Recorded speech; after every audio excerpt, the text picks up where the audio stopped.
কাঠের সেতু দীর্ঘদিন বেহাল অবস্থায় ছিল, প্রশাসনকে জানিয়েও সুরাহা হয়নি।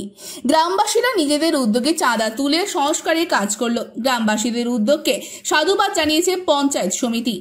পশ্চিম মেদিনীপুরের চন্দ্রকোনা 2 নম্বর ব্লকের ভগবন্তপুর 1 নম্বর গ্রাম পঞ্চায়েতের ঘোষকিরা গ্রামের কাঠের সাঁকোটি দীর্ঘদিন বেহাল অবস্থায় ছিল।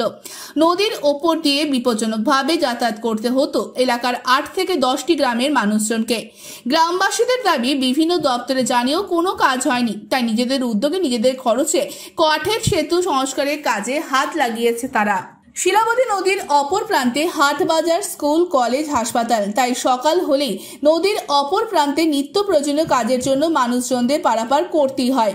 মুমূর্ষ রোগীকেও হাসপাতালে নিয়ে যেতে হতো এই ভাঙা বেহাল সেতু দিয়ে। গ্রামবাসীদের উদ্যোগে সেতু মেরামত হওয়ায় আপাতত যাতায়াতে সুরাহা হবে ঘোষকিরা সহ আশপাশের গ্রামের বাসিন্দাদের। গ্রামবাসীদের নিজ উদ্যোগে সেতু মেরামতে সাধুবাদ জানিয়ে চন্দ্রকোনা 2 নম্বর গ্রাম পঞ্চায়েতের সমিতির সভাপতি অলোক ঘোষ জানান, ওই এলাকায় 2টি কাঠের সেতু মেরামতের জন্য জেলায় পাঠানো হয়েছে, টাকা এলেই কাজ শুরু হবে। এর আগে একাধিকবার ওই সেতু গ্রাম পঞ্চায়েত থেকে মেরামত করা হয়েছিল, তবে তার মাঝে গ্রামবাসীদের উদ্যোগ প্রশংসনীয়। ব্যাপারটা হচ্ছে 6 মাস যাবত আমরা পার হতে পারছিলাম না কোনো রকমে। পোলট্রি ভেঙে যাওয়ার জন্যেই আমাদের নিজেদের গ্রাম থেকে চাঁদা করে বাঁশ কিনে কোনো রকমে মেরামত করে চলাচল করছি।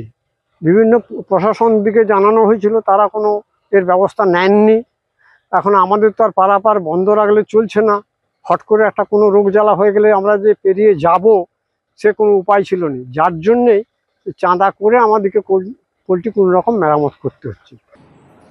দেখুন, প্রথম স্বাগত জানাই গ্রামবাসীকে যে তারা নিজ উদ্যোগে এটা সারাচ্ছে, কিন্তু আমাদের তরফও 2টো ব্রিজ আমাদের ওখানে খারাপ আছে, ঘোষকিরা এবং এর আগে চৈতন্যপুরের কাছে একটা ব্রিজ ভেঙে আছে। আমরা দুটোই ধরেছি কাজের জন্য, কিন্তু ফান্ড এসে যাবে সেটা তখন আমরা কাজটা করব। তবে অবশ্যই গ্রামের মানুষ যে ওটা একটু সময় লাগছিল, তো গ্রামের মানুষ নিজ উদ্যোগে এটা করছে, এর জন্য তাদেরকে সাধুবাদ জানাই। Bureau report, ANM news. আরও খবরের আপডেট পেতে সাবস্ক্রাইব করুন আমাদের ইউটিউব চ্যানেলটি আর বেল আইকনে ক্লিক করুন নোটিফিকেশনস পেতে।